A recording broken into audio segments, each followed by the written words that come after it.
समाज एते आगे सारी केतेक अंधविश्वास आज जीवित जेपरि डाहाणी पिशाच झड़ा फुंका भूत प्रेत इत्यादि इत्यादि। केतेक कुप्रथा यथा बाल्य विवाह सतीदाह भली प्रथा उच्छेद हो सारी हैं आज समाज मध्य लोकायित भाव प्रचलित होतिबार परिलक्षित हुए। किंतु सबुजे अंधविश्वास यह मध्य कहा जाई परिबो नाही। जेपरि भगवान को न देखिले मध्य तांकर अस्तित्व अछि, सेहीपरि नकारात्मक शक्ति गुड़िक मध्य आम आखपाखरे अवस्थान करते। एपरि एक घटना पर पर्यवेसित आजिर कहानीटे।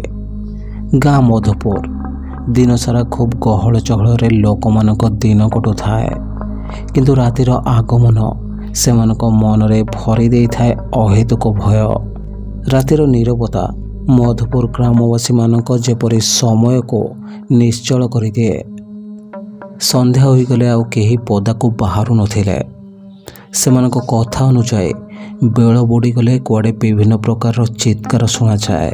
क्रंदनर ध्वनि रे आकाश प्रकंपित हुए। से गाँटी थिला खूब छोट, तेणु बाहर लोकंकर सेतेटा गमनागमन नथिला। जहाँ गाँ मध्य घटुथिला गाँ लोके ताकू देहसुआ कर सारी थिले। तथापि अजाणतर भी केही विपदरे न पड़ो या भावी गाँर प्रवेश द्वार संध्या परे प्रवेश निषेध एहीपरि एक लेखा टंगाई देथिले ग्रामवासी। समय किछि दिन हेबो डाक्तरी पाठर प्रशिक्षण परे डाक्तर हिसाब रे मधुपुर गाँव रे नियोजित होइथिला। ता साथिरे तार जने भल सांग रोजी मध्य मधुपुर गाँ को आसीथिले। समीर रोजा डाक्तरी पाठ बेलू भल सांग आंकु निजुक्ति मध्य समान स्थान रे मिलिला। दुहे उत्साह सहित बाहरी गले मधुपुर अभिमुखे। सहरु बाहर बाहर प्राय 3:30 3 घंटार रास्ता। से पुणी रोजा अधा रास्तार गाड़ी अटकाई किणाकिणी कर बसिला। बापरे गाँवली जगह कौन मिलिबो कौन नहीं किए जाने, मु तो सबू नहीं कि जीवे। एपरि केते कौन मनरे गुणु गुणु हुए किणाकिणी सरिला मैडम कर। सेमाने सेठाकू जाउथिले सत, मात्र से स्थान तांको पई थिला संपूर्ण अजଣା। दुहे गाड़ी रे गीत को उपभोग करी करी आगो को चलु थांते। हठात गीत बंद हो गला और गाड़ी मध्य। समय राति 7:30। समीर विरक्त होई ओह्लाई आसे गाड़ी को चेक करुथाए। किसी समय पर रोजा मध्य गाड़ी ओह्लाई जोरे चित्कार करने को आरंभ करदेला। समीर दौड़ी जाई पचारिला, रोजा कौन है? रोजा जोरे हसिकी कहला, अरे बोका यही तो मधुपुर, आमे आसीगले। एटा गाँर प्रवेश पथ। अनति दूर चली गले गाँ को जाई पहुँची जिबा। सेठारे कौनसी मेकानिक को कही सकाळु गाड़ी नहीं गले कौन हेबो नहीं। रोजा कथारे हाँ भरे केतक आवश्यक सामग्री नहीं बाकी तक गाड़ी रे छाड़ी आगो को चली गले। हठात रोजार आखि पड़िला से लेखा उपरे जहाँ को ग्रामवासी टंगाई थिले, संध्या परे प्रवेश निषेध। देखि सारी रोजा टिके स्तब्ध हो गला। समीर ताको डरैबा भंगी हूँ करदेला। अन्य मनस्क रोजा मध्य टिके डरी गला सत। समीर रोजा को साहस देवाक जाई कहला, ए सब अंधविश्वास गुड़िक आम डाक्तरी छात्र एसबू को मानिबा कौन ठीक? ता छड़ा आम काम रे तो दिन राति सबु समान। सबु समय आमको आमर कर्तव्य पूरा करने को पड़िबो। एसबू न भावी आगो को चल। दुहे आगे चलिले। टिके चली कि नहीं, गोटे कला मिचमिच बिड़ाड़ी तांको आगो को जोरे लंफ मारिला। भୟରେ रोजा तले पड़गला। समीर ताको अटहास करी हसिबाकू लागिला। ए सामान्य बिराड़ी को डरीगलो। चुप कर समीर, ए छोट कथा नुहे। मम्मी कहती ए सब कुआडे जादू गुणी गाड़ी और नकारात्मक शक्तिर उपस्थिति को सूचाए। समीर रोजार कथा को ध्यान न दे आग को बढ़ी चली थाए। प्राय 5 मिनिट चलिबा परे गाँव रे पहुँची गले। मात्र आश्चर्य केही जणे हेले बाहरे नथिले। ଆଉ ସେମାନେ ଗାଁ ପ୍ରଧାନଙ୍କ ଘରର ଠିକଣା ମଧ୍ୟ ଜାଣିନଥିଲେ। ଯେଉଁଠି ରହିବେ ସେ ଜାଗାର ଚାବି ପ୍ରଧାନଙ୍କ ପାଖରେ। ଏବେ କ'ଣ କରାଯିବ? କାହାକୁ ବା ପଚାରିବେ ସେମାନେ? ଏହି ସମୟରେ କିଛି ଗୋଟିଏ ଠକ୍ ଠକ୍ ହେବାର ଶବ୍ଦ ସେମାନେ ଶୁଣିବାକୁ ପାଇଲେ। ବୋଧହୁଏ କେହି ଜଣେ ହାତୁଡ଼ିର ବ୍ୟବହାର କରୁଛି। ଦୁହେଁ ଶବ୍ଦ ଆସୁଥିବା ସ୍ଥାନ ଆଡ଼କୁ ଗଲେ। ପାଖକୁ ଯାଇ ଦେଖତେ ତ ଗୋଟିଏ ସ୍ତ୍ରୀ ଲୋକ, ତାହା ପୁଣି ଲମ୍ବା ଓଢ଼ଣୀ ଟାଣି ହାତୁଡ଼ିରେ କ'ଣ ଗୋଟିଏ ବାଡ଼େଇବାକୁ ଚେଷ୍ଟା କରୁଥାଏ। ପାଖକୁ ଯାଇ ରୋଜା ପଚାରିଲା, ପ୍ରଧାନ ବାବୁଙ୍କ ଘର କୁଆଡ଼େ? ସେ ସ୍ତ୍ରୀ ଲୋକ ମୁହଁରେ କିଛି ନ କହି କେବଳ ଗୋଟିଏ ପଟେ ହାତରେ ଇସାରା କଲା ଆଉ ପୁଣି ନିଜ କାମ କରିବାକୁ ଲାଗିଲା। ଦୁହେଁ ଆଶ୍ଚର୍ଯ୍ୟ ହେଲେ। ତାକୁ କିଛି ନ କହି ସେ ଠାରିଥିବା ପଟେ ଯିବାକୁ ଲାଗିଲେ। 40 କି 50 ଘର ହୋଇଥିବ ସେ ଗାଁରେ। ସବୁ ଦେଖିବାକୁ ଏକା ଭଳି। ଏପଟେ ଫୋନ୍ ମଧ୍ୟ କାମ କରୁନଥାଏ। ଅଜବ ପରିସ୍ଥିତିରେ ଛନ୍ଦି ହୋଇଯାଇଥିଲେ ସେମାନେ।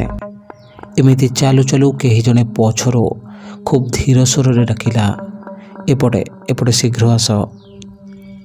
ଚାରିପଟକୁ ଦେଖିଲା ପରେ ଦେଖିଲେ ଗୋଟିଏ ଘରର ଛୋଟ ଝରକାରୁ କେହି ଜଣେ ଡାକୁଛି। ଏମାନେ ପାଖକୁ ଯିବା କ୍ଷଣି ସେ ବ୍ୟକ୍ତି ଘରର କବାଟ ଖୋଲି ଏମାନଙ୍କୁ ଶୀଘ୍ରତାର ସହିତ ଘର ଭିତରକୁ ନେଇ ଭୟଭୀତ ଅବସ୍ଥାରେ ପୁଣି କବାଟ ବନ୍ଦ କରିଦେଲା। ସେ ଥିଲା ଗ୍ରାମର ପ୍ରଧାନ। ସେ କହିଲା, ଆପଣ ଆସିବା ଖବର ମୁଁ ପାଇଥିଲି। ଏ ଗାଁର କେବଳ କେଇ ଜାଗାରେ ହିଁ ଫୋନ୍ କାମ କରେ, ତେଣୁ ଆପଣଙ୍କୁ ଯୋଗାଯୋଗ କରିପାରୁନଥିଲେ। ସମୀର ପାଖ ଚୌକିରେ ବସୁ ବସୁ କହିଲା, ସେଇଟା ଠିକ୍ ଯେ ଏତେ କମ୍ ସମୟରେ ଗାଁର ସମସ୍ତ ଘର ବନ୍ଦ କାହିଁକି? କେହି ମଧ୍ୟ ବାହାରେ ନାହାନ୍ତି। ସେ ସ୍ତ୍ରୀ ଲୋକ ନ କହିଥିଲେ ଆମେ କିପରି ଆସିଥାନ୍ତୁ ଯେ? ସ୍ତ୍ରୀ ଲୋକ? ଆଶ୍ଚର୍ଯ୍ୟ ହୋଇ ପଚାରିଲା ପ୍ରଧାନ। ତାପରେ ତା ମୁହଁ ଭୟରେ ଝାଉଁଳି ଗଲା ପରି ମନେ ହେଲା। କିନ୍ତୁ କାହାକୁ କିଛି ନ କହି ପୁଣି ସାଧାରଣ ଅବସ୍ଥାକୁ ଆସି କହିଲା, ହାତ ମୁହଁ ଧୋଇ ନିଅନ୍ତୁ, ମୁଁ ଖାଇବାର ବନ୍ଦୋବସ୍ତ କରୁଛି। କାଲି ଆପଣମାନେ ଆପଣଙ୍କ ସରକାରୀ କୋଠରୀର ଚାବି ନେଇ ଯାଇପାରନ୍ତି। ଏତିକି କହି ପ୍ରଧାନ ତା ସ୍ତ୍ରୀକୁ ବାଢ଼ିବା ପାଇଁ କହି ଭିତରକୁ ଚାଲିଗଲା। ସମୀର ଓ ରୋଜା ରାତିରେ ଖାଇସାରି ଶୋଇବାକୁ ଯାଆନ୍ତି କି ଘରର କବାଟ ବାଡ଼େଇବାର ଶବ୍ଦ ହେଲା। କେହି ଯେପରି ଖୁବ୍ ଜୋରରେ କବାଟକୁ ଆଘାତ କରୁଥାଏ। ସମୀର କବାଟ ପାଖକୁ ଗଲା ଖୋଲିବା ପାଇଁ, ହେଲେ ପ୍ରଧାନର ସ୍ତ୍ରୀ ତାକୁ ବାଧା ଦେଇ କହିଲା, ଆରେ ବାବୁ, ସେଟା ପାଗଳଟା ଏମିତି ଅଧରାତିରେ ସମସ୍ତଙ୍କୁ ହଇରାଣ କରି ମଜା ନିଏ। ଯାଅ ତୁମେ ଶୋଇବ। ଏତିକି କହି ସମୀରକୁ ପଠାଇ ନିଜେ ମଧ୍ୟ ଶୋଇବାକୁ ଗଲେ। ସେଦିନ ରାତିରେ ଶୋଇ ପରଦିନ ସକାଳ ପହରୁ ଦୁହେଁ ଉଠି ପ୍ରଧାନଙ୍କଠାରୁ ଚାବି ନେଇ ତାଙ୍କ ସରକାରୀ କୋଠରୀ ଆଡ଼କୁ ଯିବାକୁ ବାହାରିଲେ, ଯେଉଁଠି ସେମାନେ ରହିବା ସହିତ ଡାକ୍ତରଖାନାର ସରଞ୍ଜାମ ମଧ୍ୟ ସାଇତି କରି ରଖି ଆଜିଠାରୁ ଡାକ୍ତରୀ ସୁବିଧାର ଆରମ୍ଭ କରିବେ।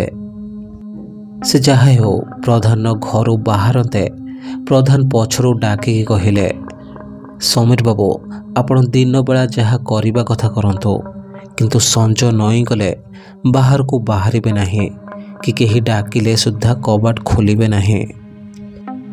ଆପଣ ଏ ଏରିଆରେ ନୂଆ, ତେଣୁ ଆପଣଙ୍କୁ ସଚେତନ କରାଇବା ଆମର ଦାୟିତ୍ୱ। ସମୀର ପ୍ରଧାନ କଥାରେ କେବଳ ହଁ ମାରି ବେଖାତିର କରି ଆଗକୁ ବଢ଼ି ଚାଲିଥାଏ। କିନ୍ତୁ ରୋଜା ଏସବୁକୁ ଖୁବ୍ ଗମ୍ଭୀରତାର ସହିତ ଶୁଣୁଥିଲା। ଯାଉ ଯାଉ ସମୀର ପ୍ରଧାନକୁ ଗୋଟିଏ ଦାୟିତ୍ୱ ଦେଇଗଲା। ଗତ ରାତିରେ ତା ଗାଡ଼ି ଗାଁ ବାହାରେ ଅଚଳ ହୋଇ ପଡ଼ିଛି। କୌଣସି ମେକାନିକକୁ ନେଇ ଦୟାକରି ମୋ ଗାଡ଼ି ଡାକ୍ତରଖାନା ପର୍ଯ୍ୟନ୍ତ ପହଞ୍ଚାଇ ଦେବେ। ସମୀର ଓ ରୋଜା କୋଠରୀର ଚାବି ଖୋଲନ୍ତେ ହିଁ ଅସଂଖ୍ୟ ବାଦୁଡ଼ି ଓ ଅନ୍ୟାନ୍ୟ ଚଢ଼େଇ ଗୁଡ଼ିକ ଫର ଫର ହୋଇ ତାଙ୍କ ମୁଣ୍ଡ ଉପରେ ଉଡ଼ିଗଲେ।